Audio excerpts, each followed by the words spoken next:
Bienvenido a la reunión de la casa, tú que estás aquí presencial, bienvenido tú a la distancia, ya sea que estés ahora en vivo, muy bienvenido de verdad, o que nos veas después en otro horario, en grabación, muy bienvenido. Quiero aprovechar para recordar que los niños tienen su espacio en el segundo piso. Por favor, los que estén aquí son más que bienvenidos en la zona de Citizens y necesito que los anfitriones estén pendientes de eso como siempre, por favor. Muchísimas gracias.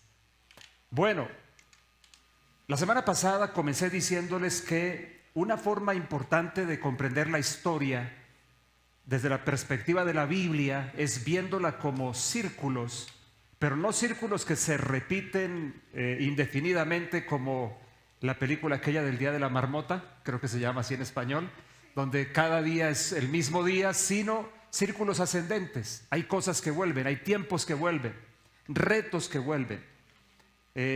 Cuando Salomón decía aquello que fue ya es, lo que ya pasó es lo mismo que será, no es un trabalenguas, él está diciendo hay ciclos que vuelven, pero de forma, yo la veo como una espiral ascendente. Como te lo dije, la historia no está moviéndose hacia un final, sino hacia una plenitud. Son dos formas diferentes de comprenderla. ¿Y por qué todo esto?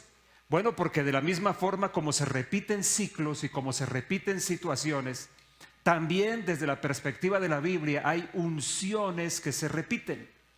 Y por eso hemos tomado, bueno, en parte por eso, hemos comenzado con esta serie que hemos llamado David, el hombre según el corazón de Dios.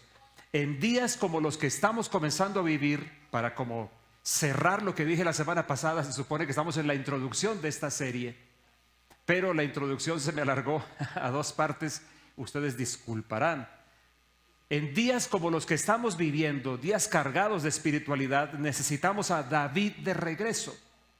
Me refiero a su unción, a su corazón, a su adoración. Porque, mirando el Salmo 132, que luego veremos con más detalle, la unción de David es la única que logró derribar gigantes. David fue el único que destruyó a Goliat y los descendientes de David a su vez destruyeron a los descendientes de Goliat. Así que la semana pasada comenzamos hablando de esto largamente. Si alguno no estuvo, escuche lo que hablamos, que es crucial para todo lo que vamos a hablar en esta serie. Unciones que se repiten porque hay tiempos que se repiten, retos que vuelven, y necesitamos en estos días la unción de David de vuelta. Su poder, su unción, su adoración, su corazón, todo lo que David representa. Ah, pastor, alguno insistirá, entonces si hay reencarnación, ya te dije que es la única que hay en la de las uñas de pronto, porque en la Biblia no existe tal cosa. La responsabilidad del ser humano recae 100% por la vida que vive, que es una sola, porque nosotros no tenemos varias vidas, tenemos una sola que se va moviendo en diferentes espacios, en diferentes momentos históricos, pero es una sola, es una continuidad, no es una que vuelve al principio para arrancar de nuevo. ¿Qué quiero decir? Desde el día en que tú fuiste concebido, luego hacia el día en que naciste, no eres un ser humano diferente, eres el mismo. Recuerda que lo hemos dicho, ¿no? Algunos de los juristas que hoy están medio locos pretenden decir que algo milagroso pasa en el parto, porque antes de salir del vientre de tu madre eres un casi ser humano. Pero cuando sales del vientre de tu madre, nadie explica cómo te conviertes en un ser humano. Es absurdo, eres el mismo ser humano, una misma existencia en diferentes etapas, en diferentes expresiones. Fuiste concebido un día, tú eres un espíritu, no solamente eres un ordenamiento inteligente, hormonal y químico, lo cual ya es asombroso, pero es más asombroso saber que eres más que eso. Eres un espíritu que habita dentro de ese ordenamiento y de hecho, tú como espíritu le das sentido, le das razón a ese ordenamiento inteligente que es tu cuerpo. Sigues avanzando, vienes al nacimiento, entras en una nueva etapa. Viene toda la etapa de niñez, viene toda la etapa de adolescencia, que a veces algunos dicen que deberíamos omitir ese nombre y ponerle otro. Entras a la etapa de la juventud, donde algunos nunca salen. Jóvenes de 40, es que tengo el espíritu joven, es que el espíritu no tiene edad, ¿ves? ¿Cómo te dijera? En términos de eternidad no puedes hablar de joven y viejo porque eso no existe, eso es en términos de tiempo. Sigues avanzando, llegas a la edad adulta, que es la edad mayor, la edad más productiva, la edad más larga en el diseño de Dios y en lo normal de la existencia de la vida. La etapa más larga tuya es la adultez. Luego vas pasando entonces, no como decimos en las iglesias que inventamos la categoría de jóvenes adultos. No, existen adultos jóvenes, es decir, los adultos más chiquitos, digamos los de 30 y los de 25 para arriba, de hecho ya entran en la adultez, aunque el espíritu de Peter Pan adentro se les resienta. Luego la adultez mía, ¿cómo se llamará? Bueno, de acuerdo con Transmilenio, yo ya soy tercera edad, ¿no? Después de los 60. Ok, y seguimos avanzando hasta que llega un día en el cual nuestra existencia terrena todavía termina. ¿Terminó mi existencia completa? Para nada. Paso a una nueva etapa, a una nueva estación. No es que me devuelvo a comenzar. Para que le digan a uno, a vos no te conocí en Palmira, ¿ve? Como, oye, tú ya habías existido antes, ¿no? No, es una sola línea, tu existencia es una sola línea. Y cuando pases a la eternidad, que es ya la expresión definitiva de quién eres y de lo que has sido, ya es como abrazar por completo, de manera definitiva y completa, lo que ya abrazaste cuando estabas en la existencia terrena. Porque la existencia después, ese es el otro mito que tenemos, ¿no? El mito de los juristas nuestros hoy, de la corte y otros, es que uno es un casi ser humano y cuando nace se vuelve en ser humano. Y el otro mito entonces es que cuando uno se muere, se graduó de santo. Se santificó. Nadie ha explicado cómo ni por qué. Pero hasta el más pícaro se muere y el cartel dice después, descansó en la paz del Señor. Yo les he contado alguna vez, ustedes saben que los cuentos de iglesia son cuentos a veces medio malos, pero me voy a arriesgar. A una iglesia que no era la casa, asistían 2 pícaros. Aquí eso no sucede, ni de riesgos. Eran muy malvados y un día murió uno. Y entonces el otro le dijo al pastor, pastor, yo quiero que usted esté en el sepelio y yo le ofrezco una ofrenda muy importante para que usted pague todo lo de Guaymaral, por ejemplo. Es más, pastor, mi ofrenda tiene 9 ceros. Pues yo me pongo feliz. No porque me voy a embolsillar ese dinero como nos acusan, ¿no? Pero bueno, esa es otra historia. Entonces, me dice, o le dice al pastor, para que después no digan que de pronto es en serio. No falta. Pero tengo una condición para la ofrenda, pastor, que en el sepelio de mi hermano usted diga que mi hermano era un santo. Y el pastor lo piensa, también lo pensaría, 9 ceros. Listo. Como diríamos en Bogotá, va para esa. Llegó el momento del sepelio, ahí está el ataúd del finadito, pícaro como él solo hasta que se murió. Igual de pícaro que su hermano, y entonces empieza el sermón el pastor. Se había prometido para recibir la ofrenda decir que era un santo, ¿no? El pícaro ese que se había muerto era un santo.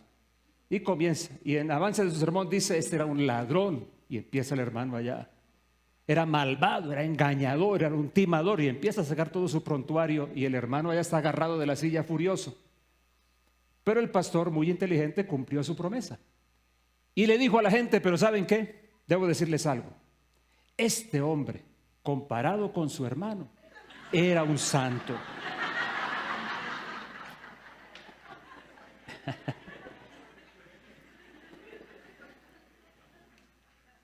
Tu existencia es una sola. Y me gusta decir, aunque no viene al caso hoy, como lo he dicho en tantas veces, si tu existencia no comienza cuando naciste, porque no comienza cuando naciste,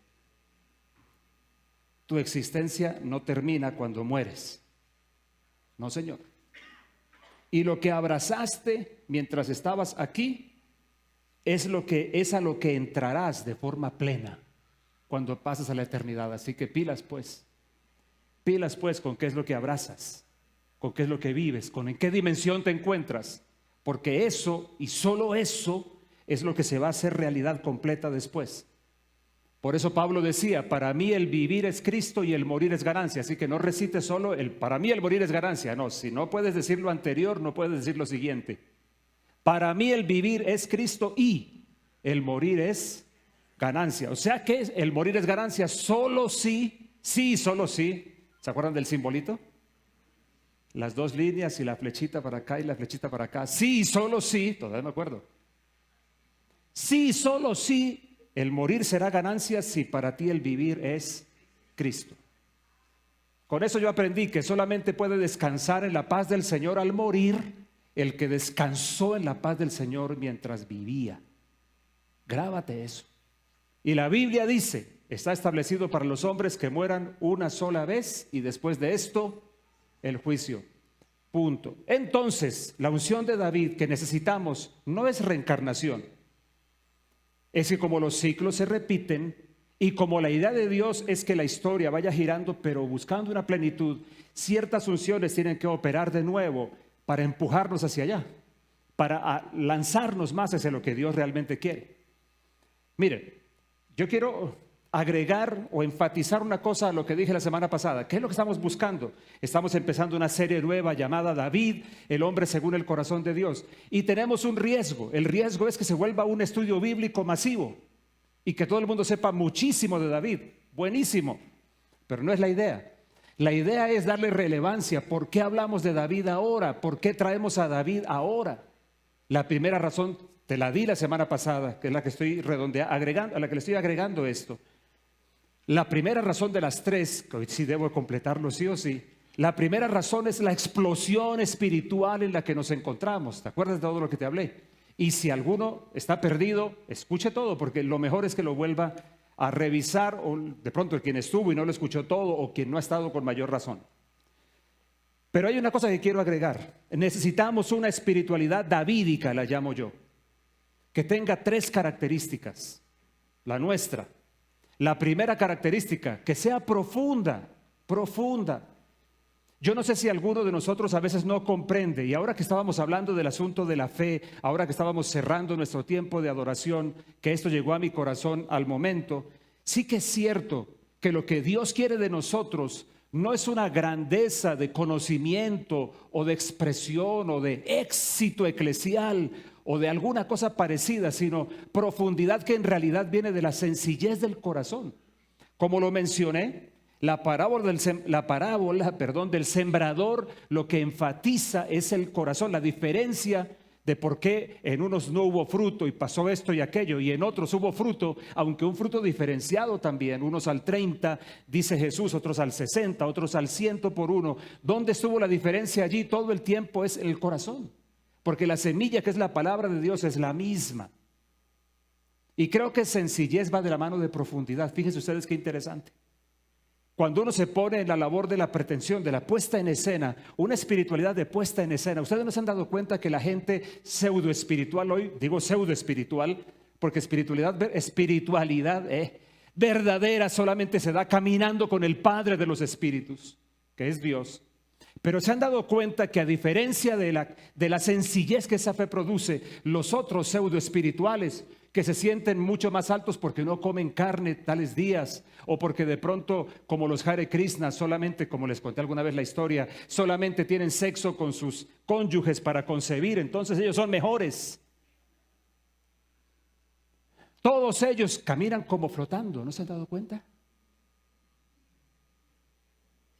Los ancestros, los hermanos mayores, que ahora también nos quieren vender esa mentira. La espiritualidad en Dios es diferente, porque es real, porque es sencilla, para que se haga profunda, porque transforma la vida para bien, cambia las cosas en dirección del propósito de Dios, en dirección del propósito de Dios que le dé sentido a la vida mía, porque es que a veces nosotros creemos, cuando decimos propósito de Dios, algunos se queda pensando que nos referimos a una esclavitud, a un deseo de Dios y que Dios quiere y punto, y no entendemos la otra parte del asunto, que es la satisfacción que proviene de ajustarnos con la verdad de lo que somos, de armonizar con lo que somos. Que eso solo puede venir por un encuentro con Dios, ser yo mismo. Hoy que se enfatiza identidad de otra forma, una identidad sin carácter, me gusta haber comenzado con ese discurso hace mucho tiempo para decir, como lo he dicho otras veces, seamos la mejor versión de nosotros mismos. Pero ¿cómo descubrimos quiénes somos de verdad para ser la mejor versión de eso? Tienes dos caminos. Uno, inventar algo, lo que más te guste. El espejito, ¿no, Alex? O la otra, tomar la mano de Jesús para descubrir la verdad de quién eres tú. Entonces, meternos en el propósito de Dios no es simplemente servir a la esclavitud de un deseo divino que me impone, sino es tener la bendición de encontrarme conmigo mismo allí, de descubrirme y de entrar en un espacio de libertad y de realización que no alcanzamos a imaginar. Y de dejar de ser del montón, sobre todo dejar de ser del montón, dejar de parecerme a. ¿Estás conmigo? Es que ustedes disculparán que pregunte porque les veo las caras a algunos y me miran como... ¿Tú de pronto sí me estás comprendiendo o estoy diciendo algo muy extraño? Le estoy agregando una cuñita acá. Profundidad viene de la mano de sencillez, pero la profundidad tiene que ver con un encuentro con Dios en lo sencillo y un descubrimiento de mí mismo. Recíbeme eso como un agregado nada más. Si es que te interesa saber quién eres, ¿no? Sin inventarlo, sin tener que acomodarte al quién eres que otros quieran o el que tú pretendes ser. No se te olvide si ese eres tú. Este es un paréntesis, es un ¿cómo se llama? Un bonus track. Si tú quieres ser de esos que están envidiando el éxito de otro y te quieres parecer al otro, y aquí me estoy hablando a mí mismo, lo que te invito a hacer es a autodescubrirte. ¿Cómo? Un encuentro en Jesús. Cuando te encuentras con Jesús, te encuentras contigo también, con la verdad de quién eres tú. Y no se te olvide, a los que persiguen espejos, tenemos un espejo en la Biblia o dos espejos en la Biblia. Uno que recuerdo, Moisés, que fue criado por 40 años en la sabiduría de los egipcios, para finalmente encontrarse con la verdad de quién era el libertador de Israel. ¿Y qué le pasó entonces? Recorrió después 40 añitos más. ¿Sabes para qué? Para que después de haber salido de Egipto, Egipto pudiera salir de él y entonces convertirse en la persona que realmente debía ser. ¿Estás conmigo? En serio, yo les veo las caras a algunos de ustedes y digo, yo como que estoy hablando tonterías para algunos. No sé si tiene sentido lo que te estoy diciendo. Escoge, sigue imitando o descúbrete. Pastor, ¿cómo? En Jesús es el primer paso. En Jesús. La verdad acerca de quién eres tú. Entonces Moisés llegó a ser quien realmente debía ser. Sí, él tenía atisbos en su interior, cosas que le daban luces de que él estaba hecho para grandes cosas, pero las veía desde la perspectiva egipcia o faraónica, y Dios luego le demostró que no era con el cuchillo en el cinto con el que mató al egipcio que atormentaba a su hermano hebreo, sino con la simple vara, inofensiva vara, la vara esa con la que la tiró a los pies de los magos y se volvía serpiente, la vara que extendió y dividió el mar. Así que un cuchillo o una vara, ¿no? ¿Qué cosa? Bueno, pero mejor paro esto porque me estoy metiendo en un lío. Profundidad. Espiritualidad davídica es profunda. Y no te preocupes. Profundo no es el alarde, no es el... Ayúdenme ustedes como lo hemos hecho otras veces. A ver, hagamos un corito acá. Hagan conmigo.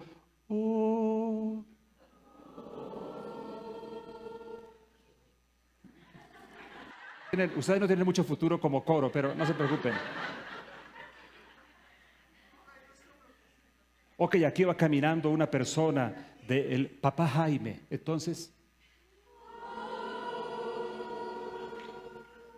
no es esa espiritualidad de la que yo hablo. Es una que es sencilla, es una real, es una que lo pega uno al piso. Es una que camina en medio de la realidad que se vive, sin negarla. En medio de la basura que a veces se mueve en el corazón humano. Pero es real, por eso mismo es profunda, es sencilla. Y la segunda característica de esa espiritualidad te la dije, que sea relevante. Cuando digo relevante me refiero a que tenga respuestas para el entorno, respuestas para nuestros retos. Que no sea solamente un conocimiento. Ahí voy en contra de los agnósticos, porque no les sirve para mucho su agnosticismo. Relevancia, respuestas. De verdad, respuestas a los retos que tiene. Y bueno, no quiero comentarlo más porque me voy a meter en un lío. Y la tercera, esta para algunos sí se la dedico con todo el cariño. Visible, visible. Y cuando digo visible no es la de él. Déjenlo así. Me refiero a una que uno no está escondiendo en el último cuarto para poder, el que, mejor, lo voy a decir de esta manera, el que quiere convertirse en un cristiano popular ya está en un problema. El que quiere hacer popular su fe, popular me refiero a aceptada, que todo el mundo se la aplauda, usted es genial, qué gran tipo, está equivocado. Y hoy tenemos un montón de gente que solamente quiere una fe cristiana popular, que caiga bien. Eso no pasa, señores, eso no pasa. En la historia lo máximo que hemos tenido son cuarticos de hora, donde nos volvemos aceptables. Y yo no sé ni por qué esos cuarticos de hora, porque la realidad es que esa es solamente la excepción. La realidad es el rechazo al mensaje del Evangelio. No es un mensaje que sea contemporáneo en muchísimos aspectos, aunque sí tiene respuestas para lo contemporáneo. No sé si me estás siguiendo. Entonces, visible, hermano querido, deja de ser un agente secreto del Evangelio. Deja de ser uno de esos que, no, su fe no es que si digo que realmente yo creo que hay un Dios creador, entonces ¿qué va a pasar conmigo? ¿Me van a rechazar? Bueno, algunos probablemente, algunos van a ser inclusive agresivos, pero hay otros que están necesitando esas respuestas. Ok, entonces, te dije que vamos a hablar de 3 razones. Una explosión espiritual. Necesitamos una espiritualidad davídica explotando también. Por eso vamos a hablar de David. Pero la segunda razón es esta. Yo no puse mi cronómetro. La segunda es esta. Nosotros somos una casa davídica. Aquí la casa y todos nuestros brazos ministeriales somos una casa davídica. Y es importante que tú sepas dónde estás. Mira este texto que te quiero mostrar. En 1 Samuel capítulo 8, versículos 4 y 5. Te quiero mostrar cómo surge el tema de los reyes de Israel. Y a qué quiero referirme con una casa davídica. Mira esto. Entonces todos los ancianos de Israel se reunieron y fueron a Samuel en Ramá. Samuel el profeta, ese gran profeta. Ese que se levantó primero de una mujer estéril. Y segundo, cuando no había voz de Dios en medio del pueblo, lo cual siempre será una tragedia. Que no haya voz de Dios para una nación siempre será trágico, porque el engaño se apoderará de ella. Entonces vienen a Samuel en Ramá y miren lo que pasa. Y le dijeron: he aquí, tú has envejecido. ¿Qué rollo con esto, no? ¿Qué rollo con que las personas creen que joven y, ¿cómo se podría decir? Que joven y nuevo pueden ser lo mismo. Quiero decir que Dios puede renovar las cosas por encima de las edades de las personas. Entonces algunos confunden lo que es la necesidad de renovación de Dios con la necesidad de juventud. Y la juventud no siempre, algunas veces sí, va a traer renovación, otras veces no. Otras veces trae confusión. Tú has envejecido, aquí había un problema, y tus hijos no andan en tus caminos. Aquí sí reconozco un gran problema, pero bueno, no es el punto. Ahora pues constitúyenos. ¿Qué es lo que ellos le piden? Un rey que nos juzgue. Como tienen, digan conmigo esta última parte, todas las naciones. Ah, qué problema. Más adelantico, otro texto, capítulo 8, versículos 19 y 20 ahora. Pero el pueblo, ahora ya no son los ancianos solamente, ahora es el pueblo, no quiso escuchar la voz de Samuel, no nos hables más, sino que dijeron: no haya rey sobre nosotros. Ok, el punto está muy claro. Tener rey para ellos estaba vinculado, no se les olvide, a ser como las demás naciones. O sea, el punto es, ellos dijeron: queremos ser como todos. Queremos ser como todos. Y vemos que los demás tienen sus reyes. Así que danos rey también. De hecho, aquí viene todo un relato en el cual Samuel se entristece y Dios le dice: pero ¿por qué estás triste, Samuel? No te están desechando a ti, me están desechando a mí para que yo no sea más el rey sobre ellos. Entonces diles que está bien. Mira que ese es un relato bíblico que vale la pena mencionar para decir que a veces tú y yo podemos obtener cosas que Dios no nos quiere dar. ¿Cómo así, pastor? ¿Así? Y eso, qué gran problema es. Cuando tú y yo obtenemos cosas que realmente Dios no quiere que tengamos. Y está dentro de lo posible, por supuesto. He aquí un perfecto ejemplo. ¿Dios quería rey para ellos? ¿Fue la idea de Dios darles un rey a ellos? No, fue la idea de ellos. ¿Y Dios qué les dijo? Ok, van a tener su rey. Y con su rey van a tener esto y esto y esto y esto. Pero van a tener su rey. No hay problema. Entonces, ¿qué es lo que quiero decir con todo esto? En medio de la situación no deseada por Dios, y por favor involucra en tu teología, tú también allá que estás viéndome, que hay cosas que pasan en el mundo, en la vida tuya, que no son el deseo de Dios. Y será una discusión interesante darla en otro terreno. En todo caso, En esa situación no deseada de tener que darles un rey, aparece una gran diferencia entre el que fue el primer rey que Dios les dio. El primero fue Saúl. Y hay una historia muy interesante al respecto. Pero nunca olviden que no fue la idea de Dios. Entonces, ¿de qué manera Dios quiere resolver el entuerto? Pues, por lo menos se ve después al siguiente. ¿Quién lo sucede a él? David. La diferencia entre el reino de David y el reino de Saúl es que el reino de David fue un reino espiritual, cargado de espiritualidad. Digamos que en medio de ese mal de tener un rey, cuando Dios había dicho no quiero que tengan rey, por lo menos que el mal se atenúe, un reino espiritual. Por eso he llamado a esta introducción, un reino espiritual. Miren, Saúl era el más alto de todos en Israel. El más alto, aparte de él, le llegaba a los hombros. Muchas gracias, pues es una llamada del cielo. ¿Me sigues? El más alto le llegaba aquí. O sea, ¿cuánto me diría Saúl? El apóstol Randy Macmillan me enseñó, me dijo, Saúl era un hombre de hombros para arriba, es decir, fuerte. Eso era todo. Saúl no tenía más, ese fue el problema. Miren lo demás que les voy a decir. Saúl jamás tuvo adoración propia para Dios. Nunca tuvo una canción suya. Nunca tuvo una oración que fuera genuinamente suya. Saúl solamente podía vivir de las oraciones de David. O, en otro caso, por ejemplo, Saúl alguna vez se movió en lo profético, pero cuando Dios lo tomó por asalto, como una de las señales de que él sería el rey. En cambio, David era un adorador empedernido, y sí que se puede aplicar. Los cantos de David alejaban de Saúl los malos espíritus. O sea, los cantos de David eran tan intensos que hasta de su enemigo Saúl, su enemigo porque él fue odiado por Saúl, hasta alejaba a los malos espíritus de sus propios enemigos. Imagínate de los amigos, ¿no? David enfrentó a Goliat en el nombre del Señor de los ejércitos. Cuando Saúl le dijo, ponte mi armadura por lo menos, muchacho, para que resistas, y él se la puso, no pudo con ella, porque David no era Saúl, y él no podía vivir con las cosas de otro. Y por eso David salió al encuentro de Goliat, como lo dije la semana entrante. Tú vienes a mí con espada, lanza, jabalina, pero yo vengo contra ti en el nombre del Señor de los ejércitos, el Dios de los escuadrones de Israel, a quien tú, grandulón, has provocado.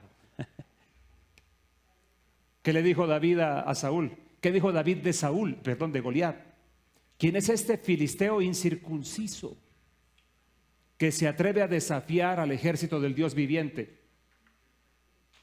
Alguien me decía jocosamente, como el tipo era tan grande, David alcanzó a notar que el tipo era incircunciso. No, no era eso.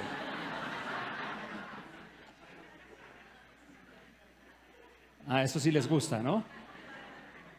No era eso. Pero ¿por qué David menciona eso? Porque lo que está diciendo es, este tipo es grandulón, fuerte y lo que ustedes quieran, pero no tiene pacto con Dios. Y yo sí tengo pacto con Dios.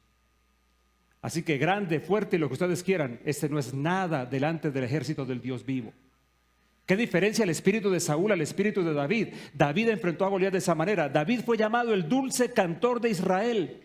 Miren este texto, 2 de Samuel capítulo 23. Estas son las últimas palabras de David. David, el hijo de Isaí, el hombre a quien Dios puso en alto. Miren qué descripciones tan lindas, ¿no? Para que entendamos por qué vamos a hablar de David. David, el ungido del Dios de Jacob. David, digan conmigo esto.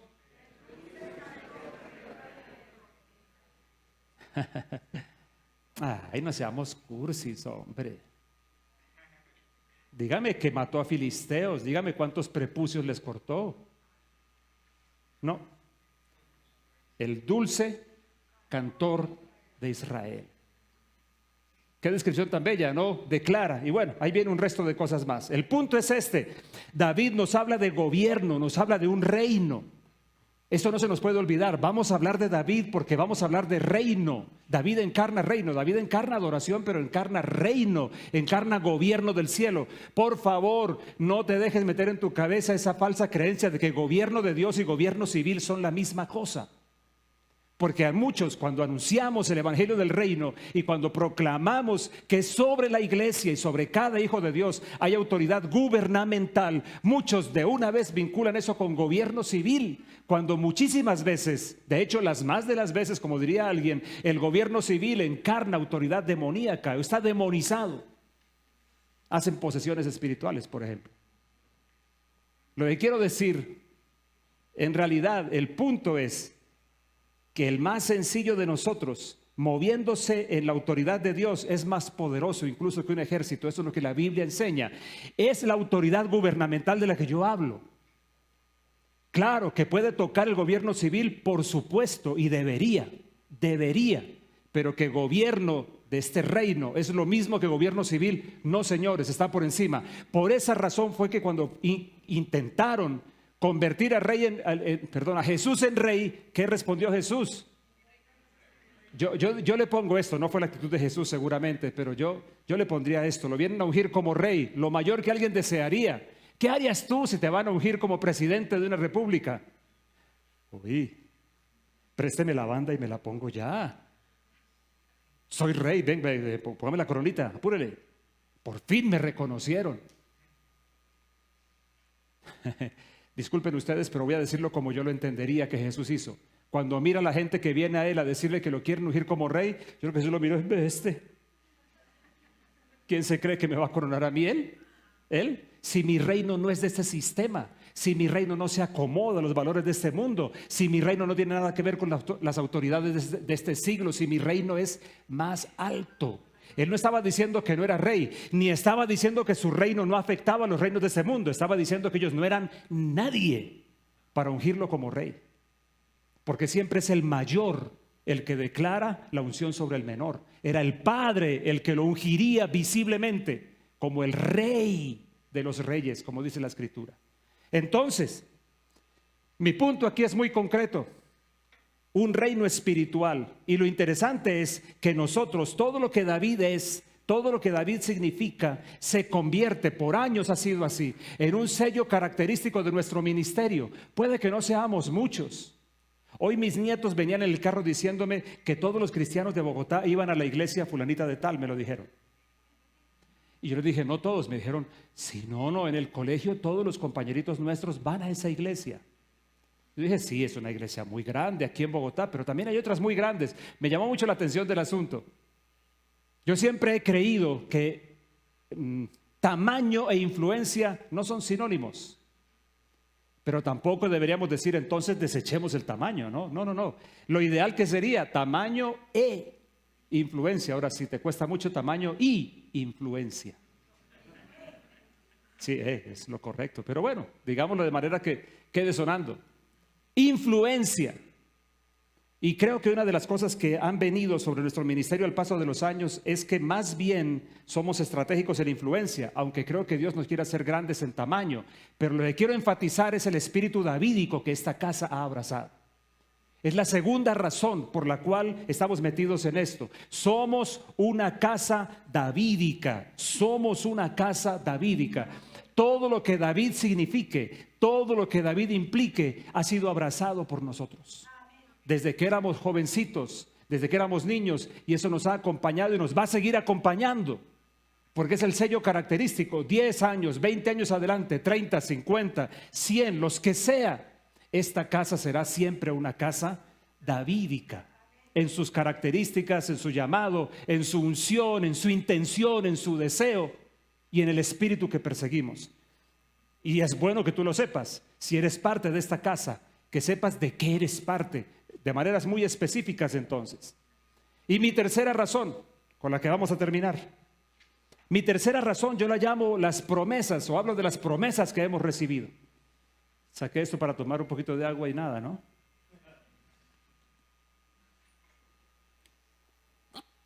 Por alguna razón hoy sí tengo sed. A nosotros Dios nos ha comparado con una casa davídica. Nosotros aquí, y voy a hacerte muy concreto. Y espero no incomodar a nadie con lo que voy a decir.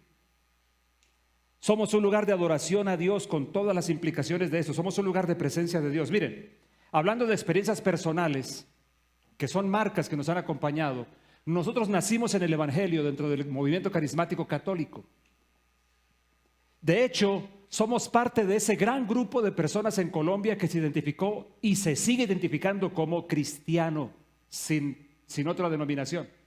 Si a mí me preguntan qué soy, y espero que alguno no se decepcione, no sé si lo que voy a decir lo va a molestar. ¿Ustedes son cristianos de cuáles? Me decían desde muchacho. Yo decía, pues de los de la Biblia. Sí, pero ¿cuáles? ¿Católicos? Bueno, en realidad no. Evangélicos, tampoco. Pretendemos ser seguidores de Jesús en todo lo que hacemos. Y una gran característica del movimiento carismático católico era la alabanza, la adoración. Yo creo que el movimiento carismático fue un instrumento de Dios para empezar a despertar la unción davídica sobre Colombia. Y nosotros por lo menos somos parte de yo no sé cuántos más, seguramente miles, pero somos parte de aquellos que la abrazaron y dijeron, es bienvenida aquí, Señor, y la vamos a preservar. ¿Ustedes se dan cuenta cuál es el eslogan de la casa? ¿Lo han visto en el sitio web y en todo lo demás que decimos? Adoración para las naciones. Y yo no olvido una noche en Bucaramanga, 1982, el año en que la luz alumbró a mi esposa, porque fue el año en que ella me conoció. Entonces, una luz del cielo resplandeció sobre ella, por allá en agosto, septiembre del 82. En una casa enorme en San Francisco, donde habíamos alquilado, la primera casa que alquilamos. Éramos muchachitos, yo tenía 21 para que te hagas una idea. Éramos todos muchachos y tener una casa alquilada y tener allá la iglesia era una cosa, no, tú lo miras ahora y como normal, no, ojalá trastearas para allá y te dieras cuenta de lo que vivíamos y lo que hacíamos. Y llegó en ese momento Gigi Ávila, el famoso predicador, ese hombre de Dios, muy legalista en su doctrina, pero qué hombre de Dios tan real, acompañado de milagros increíbles. Y la ciudad de Bucaramanga se conmovió completa con la llegada de Gigi, incluyendo nuestra gente. Y recuerdo una noche que me quedé solo en esa casa, una casa enorme, con mi compañera habitual que era mi guitarra, que todavía la tengo conmigo, una guitarra que me acompaña desde 1982. Y recuerdo muy bien que yo tenía la guitarra puesta sobre mis piernas y la Biblia abierta leyendo Juan capítulo 4, el diálogo de Jesús y la samaritana, que parece un diálogo de locos, porque aparentemente hablan de todo. En realidad no, todo el tiempo hablaron de lo mismo, pero esa es otra historia. Y recuerdo que, revelando un poquito nuestro corazón, no solamente el mío, te lo cuento en persona, pero para contarte nuestra raíz, yo le dije, Señor, yo tengo vergüenza contigo. Y esto son de esas historias cursis nuestras o mías por lo menos. Tengo vergüenza contigo porque ahora con la visita de Gigi todo el mundo habla de intercesión, pero yo siento una cosa diferente dentro de mí. Y entonces le señalé la Biblia. Estaba leyendo Juan 4 que dice que el Padre busca adoradores que le adoren en espíritu y en verdad. Y le señalé la Biblia. Y le dije, Señor, el asunto es, me da pena contigo, pero quiero decirte que es que yo quisiera ser uno de estos. Un alabador, le dije yo a él. ¿Por qué recuerdo tanto esa noche? Porque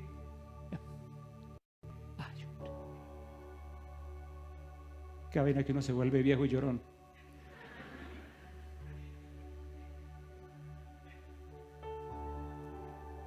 A ver, porque en realidad fue como que el cielo se me hubiera caído encima, sin exagerar.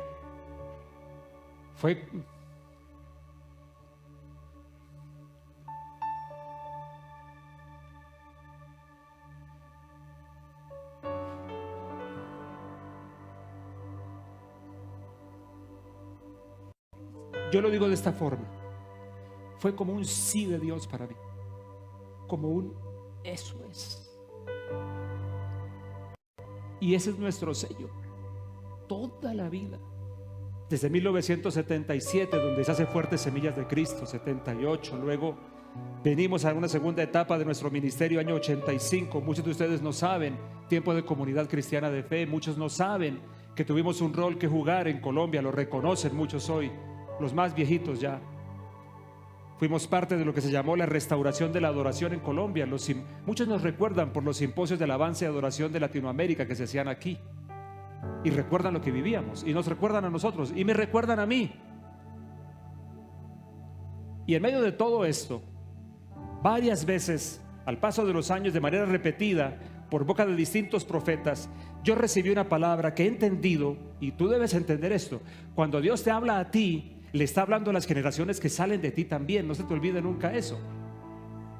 Cuando te dice que Dios te va a hacer grande, no te sientas un grandulón, sino piensa que está incluyendo a muchas personas que están contigo. Cuando Dios bendijo a Abraham, dice que en Abraham bendijo a las naciones de la tierra, que saldrían de él. Lo que sale de ti, las palabras que recibes de Dios, incluyen a los que salen de ti. ¿De qué otra manera Dios va a hablar? Pues Dios va a hablar en cabeza tuya para muchos, para que ninguno piense que lo que voy a mencionar es como algo personal. Pero 3 profetas de renombre en su momento me dieron la misma palabra, en diferentes momentos, de diferentes nacionalidades los 3. Y la palabra tiene que ver con este relato que te voy a leer y con el que vamos a cerrar ya. Segunda de Crónicas 7:29, porque voy a invitarlos a que me acompañen en una oración especial al final. Mire, bueno, déjalo el versículo allí y déjame decir una cosita. Resulta que David tuvo en su corazón hacer casa para Dios. Y David eleva una oración a Dios y David dice: yo quiero hacer esto. Y David le dice a Natán, y Natán le dice: dale, adelante, hazlo. Por eso el Salmo 132 es tan relevante, y de ese hablaremos la semana que viene, si Dios lo permite. No daré sueño a mis ojos, ni a mis párpados adormecimiento, hasta que encuentre una casa para Dios. El espíritu de David, discúlpenme por Dios, yo quisiera no hacer este ridículo que hago. El espíritu davídico, siempre con deseo de una casa para Dios. Una casa para Dios, una casa, pero no físico. David después dijo: un lugar. Y Natán lo escucha y le dice: bien, genial, rey David, hazlo. Y cuando sale del palacio Natán, el espíritu lo detiene y le dice: pss, pss, pss. Le dice: mira, bueno, después, estoy juntando historias, perdón, después de salir de allí, le dice: mira, ve y dile a David: yo he vivido en casas hechas de cedro, tú me vas a hacer una casa a mí, ¿de verdad? Pero no en un sentido negativo, como diciendo: ¿tú crees que realmente va a ser así? Mira, la verdad es esta: ve y dile a David que yo le voy a hacer casa a él. Y entonces viene esta promesa. David entonces ora y dice: y ahora ten a bien bendecir la casa de tu siervo, a fin de que permanezca para siempre delante de ti. Porque tú, oh Señor Dios, has hablado, y con tu bendición será bendita para siempre la casa de tu siervo. Creo que me quedé sin 2 versículos anteriores. Un poquito antes, sí, Señor, aquí está.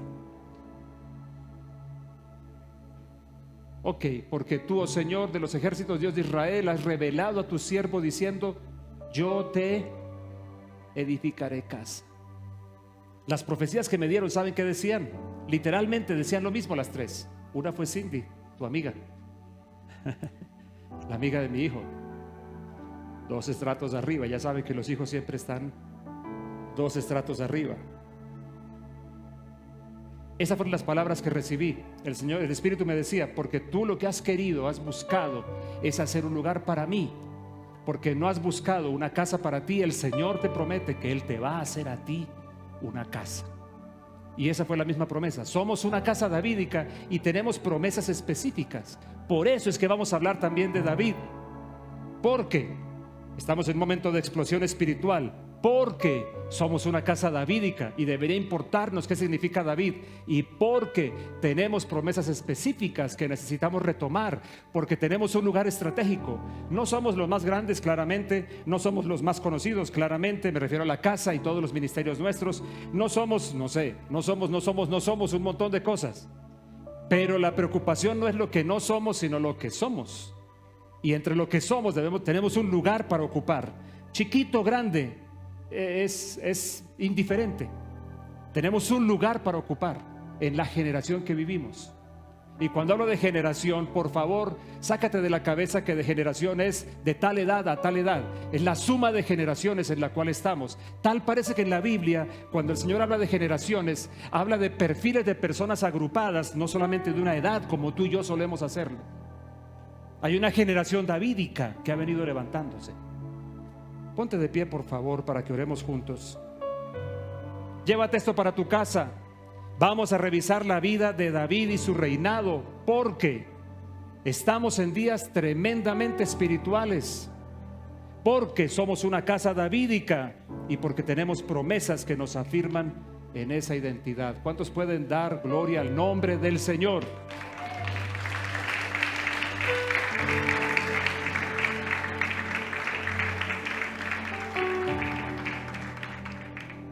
Gloria a Dios. Hagamos una oración juntos. ¿Cuántos antes de esto? ¿Cuántos de ustedes? Bueno, yo creo que ya para muchos hay cosas de estas que son obvias, lo que hablamos la semana pasada y hoy. Pero para cuántos de ustedes sería importante hoy decir, ok, yo abrazo eso, yo acepto eso también para mí.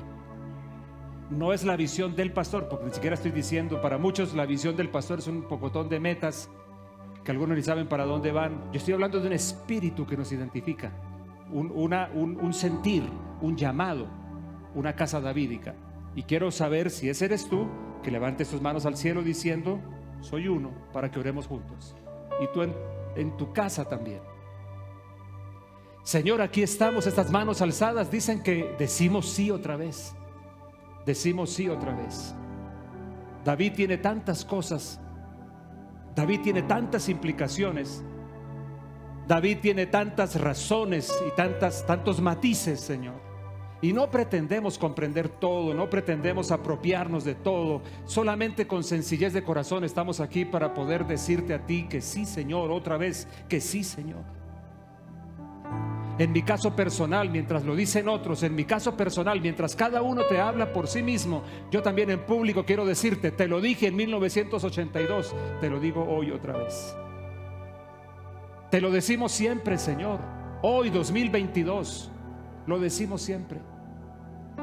Aceptamos, Señor, la llave de David. Aceptamos, Señor, el llamado davídico. Aceptamos la unción de David y queremos movernos en ella. Una espiritualidad que sea profunda, que sea relevante, que sea visible. Además de eso, ser parte de esta casa. Abrazamos también la casa. Tal vez te voy a pedir que en este momento hagas algo especial al respecto, que te sientas comprometido con esta casa, porque la unción de David, la unción davídica se mueve sobre nosotros, para que no digas, bueno, yo me llevo un pedacito de la unción davídica y me voy para otra parte. Cuando abrazas la unción davídica, entiéndeme, también estás abrazando tu lugar en esta casa y no estás obligado, pero no malinterpretes las cosas. No malinterpretes las cosas. Entonces, no sé si también le quieres decir sí a ser de esta casa. Sí, soy de esta casa. Es una casa davídica, sí. Lo abrazo también, acepto eso. Me comprometo con eso también. Y recibo las promesas tuyas. Señor, tú has dicho para esta casa que tú nos vas a hacer casa, que tú nos vas a dar un nombre, que tú nos vas a dar un lugar, un espacio en la historia de Colombia y de las naciones. Y lo has venido haciendo. Que tú nos vas a dar un lugar en la historia colombiana. Ha venido pasando y queremos que siga pasando en diferentes ámbitos. Sobre todo, Señor, al comprender la unción de David, la unción de gobierno, de la que tú también has hablado en esta casa, y la que ya muchos están expresando, la que ya sobre muchos está moviéndose en diferentes lugares. Gracias, Señor, abrazamos todo esto. Hoy hacemos esto en serio. Es una oración solemne, sencilla pero solemne, sencilla pero real, porque juntos decimos sí a tu llamado, juntos decimos sí a tu intención de convertirnos en casa de David. Juntos decimos amén a tus promesas, que tú nos vas a dar un nombre, que tú nos vas a hacer una casa y que tú vas a hacer que perduremos, para que levantemos tu nombre y para que si por algo nos recuerden luego al paso de los años, sea porque abrazamos este llamado y porque declaramos que estaríamos comprometidos a hacer un gran altar de adoración para ti, desde el cual tu gobierno se haga real. Bendito sea tu nombre, Señor, por siempre y para siempre. Y la iglesia dice, a ver, dale un aplauso al Señor entonces.